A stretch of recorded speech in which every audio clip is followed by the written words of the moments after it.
Assalamualaikum warahmatullahi wabarakatuh. Dan ini adalah kisah ulama yang mengetahui hari wafatnya sendiri.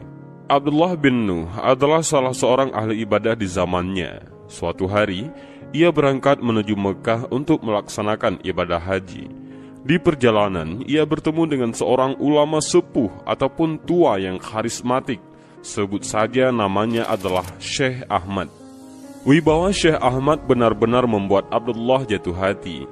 Atas dasar itu, Abdullah memutuskan untuk meminta izin kepada Syekh Ahmad agar diperbolehkan berjalan bersamanya.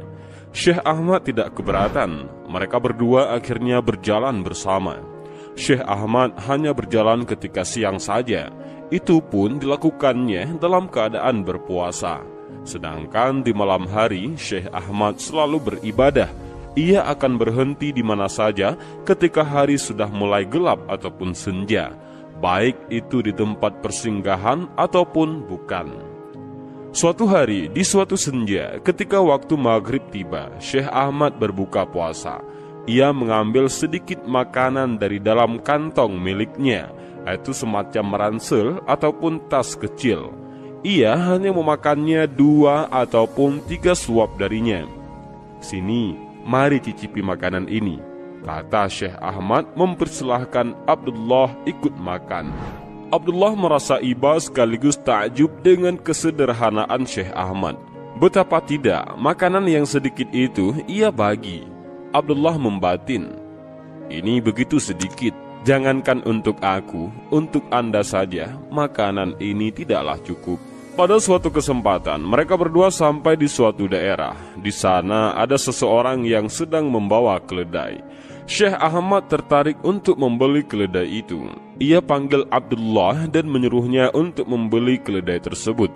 "Pergilah ke pemilik keledai itu, coba beli keledai itu," ujar Syekh Ahmad. Kewibawaan Syekh Ahmad benar-benar membuat Abdullah taat.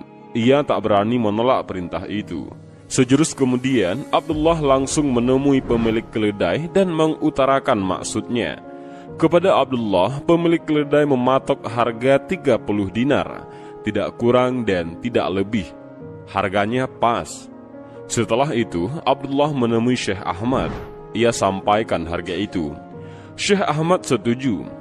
"Ya sudah, beli saja," kata Syekh Ahmad. "Mana uangnya?" tanya Abdullah. Syekh Ahmad menjawab, "Pergilah ke sana, bawa kantongku ini. Sesampainya di sana, sebutlah nama Allah dan ambillah uang dari dalam kantong ini. Bayarlah keledai itu." Abdullah berangkat menemui pemilik keledai. Tak lupa, ia juga membawa kantong milik Syekh Ahmad. Apa yang diperintahkan Syekh Ahmad pun dilakukan Abdullah. Ia membaca basmalah dan mengambil uang dari dalam kantong. Dan subhanallah, tiba-tiba ada uang di dalam kantong. Nominalnya benar-benar 30 dinar. Hanya itu, tidak kurang tidak lebih, sesuai dengan harga keledai. Abdullah membayar dan kemudian membawa keledai itu menemui Syekh Ahmad. Ketika Abdullah tiba dengan membawa keledai, Syekh Ahmad berkata, "Kamu pakai saja keledai ini." Abdullah merasa tidak enak. Pasalnya, ia lebih muda daripada Syekh Ahmad. "Sepertinya Anda lebih membutuhkan keledai ini. Fisik Anda lebih lemah dari saya. Anda saja yang menaikinya." Syekh Ahmad setuju. Mereka pun berjalan beriringan. Syekh Ahmad naik keledai dan Abdullah berjalan kaki. Hingga akhirnya mereka sampai di suatu daerah bernama Usfan.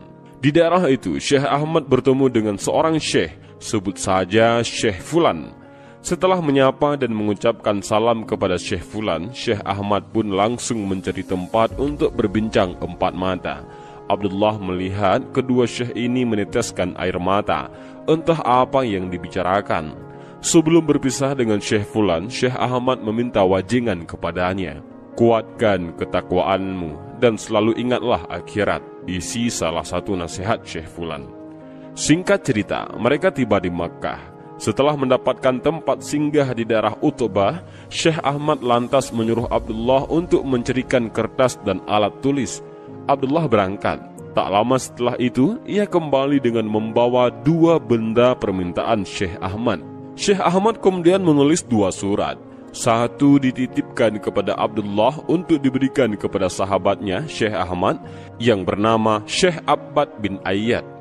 Serahkan surat ini kepadanya, sampaikan salamku kepadanya dan juga para jamaahnya, kata Syekh Ahmad. Satu surat lainnya diberikan kepada Abdullah. Namun Syekh Ahmad memberikan syarat, surat itu hendaknya dibaca nanti ketika lebaran Idul Adha. Sejurus kemudian Abdullah meninggalkan Syekh Ahmad dan pergi ke tempat Syekh Abbad. Ketika Abdullah tiba, Syekh Ahmad sedang mengajar para jamaah. Setelah memperkenalkan diri, Abdullah pun mengutarakan maksud kedatangannya, yaitu mengantarkan surat. Saya ada titipan surat untuk Anda dari sahabat Anda, Syekh Ahmad, kata Abdullah. Syekh Abbad membacanya saat itu juga. Selain berisi tentang nasihat-nasihat, surat itu juga berisi informasi yang mencengangkan, yakni, saya meninggal sekarang. Aku mohon engkau berkenan mengurus jenazahku. Informasi ini jelas membuat Syekh Abbad kaget bukan kepalang. Ia bertanya kepada Abdullah tentang keberadaan Syekh Ahmad. Dia ada di Atbah. Abdullah menjawab. Apakah dia sakit? Tanya Syekh Abbad lagi. Tidak, tadi dia sehat-sehat saja. Abdullah menginformasikannya. Syekh Abbad, para jamaah dan Abdullah saat itu juga langsung berangkat menuju Atbah. Dan benar, mereka menemukan Syekh Ahmad sudah meninggal dunia dalam keadaan tertutupi jubah dan menghadap kiblat. Jenazahnya pun diurus sebagaimana mestinya. Lebaran Idul Adha tiba. Abdullah segera membuka surat dari Syekh Ahmad. Surat itu selain berisi tentang nasihat-nasihat keagamaan, juga berisi permintaan Syekh Ahmad. Serahkan harta peninggalanku kepada ahli warisku. Mereka berada di Baitul Maqdis. Itu salah satu kalimat dalam surat itu. Abdullah bingung, pasalnya ia tak mengetahui mana barang-barang peninggalan Syekh Ahmad. Setelah mengingat-ingat, ia ingat bahwa ketika hendak dikafani, Syekh Ahmad meninggalkan 3 barang. Tas, tongkat, dan gelas. Abdullah berangkat ke Baitul Maqdis dengan membawa barang-barang itu. Tiba di sana, Abdullah bingung, tak tahu siapa yang akan diberinya barang-barang warisan Syekh Ahmad. Tak ada yang ia kenal. Juga ada begitu banyak orang di sana. Hai, nak, tolong berikan kepadaku barang titipan dari Syekh Ahmad, kata seorang syekh kepada Abdullah secara tiba-tiba. Sebut saja bernama Syekh Zaid. Tak butuh waktu lama, Abdullah langsung memberikannya. Setelah itu ia pergi, keluar dari masjid beberapa langkah. Abdullah sadar bahwa tidak mengenal lebih jauh Syekh Ahmad yang kemarin bersamanya itu adalah sebuah kesalahan. Oleh karenanya, bagi Abdullah hal itu jangan sampai terulang lagi. Kali ini ia ingin mengenal Syekh Zaid lebih jauh lagi, seorang syekh yang ia temui di masjid barusan. Abdullah kembali ke masjid dengan niatan ingin membersamainya sampai salah satu dari mereka, yaitu Abdullah ataupun Syekh Zaid, meninggal dunia. Sayangnya, Syekh Zaid tidak ada di masjid. Abdullah mencari kemana-mana, namun tetap saja tidak ada hasil. Orang-orang yang ia tanyai pun sama, tak ada yang mengetahui. Abdullah tak putus asa. Ia memutuskan untuk tinggal di Baitul Maqdis dalam beberapa hari ke depan. Tujuannya satu, agar ia bisa bertemu dengan Syekh Zaid.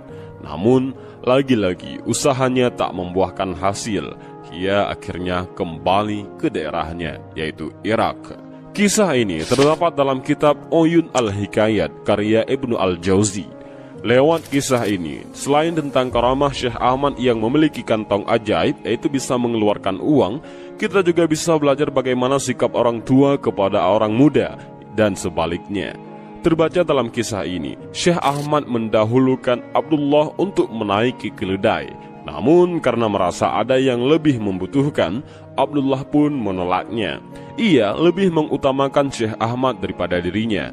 Sikap kasih sayang kepada yang muda dan ungguh-ungguh kepada yang tua inilah yang hendaknya lebih diperhatikan lagi, terlebih di zaman modern ini. Alangkah indahnya dunia ini bila yang tua selalu menyayangi yang muda, sedang yang muda selalu menghormati yang tua. Selain itu, dari kisah ini kita juga bisa mengambil hikmah dan pelajaran. Salah satunya lagi adalah selalu memanfaatkan waktu untuk beristifadah ataupun mengambil faidah ataupun ilmu atau ngalap berkah kepada para ulama ataupun wali-wali Allah sebagaimana yang telah dilakukan oleh Abdullah. Dan demikian kisah singkat ini, mudah-mudahan ada manfaat bagi kita semua. Amin ya rabbal alamin. Wallahu a'lam bissawab. Assalamualaikum warahmatullahi wabarakatuh.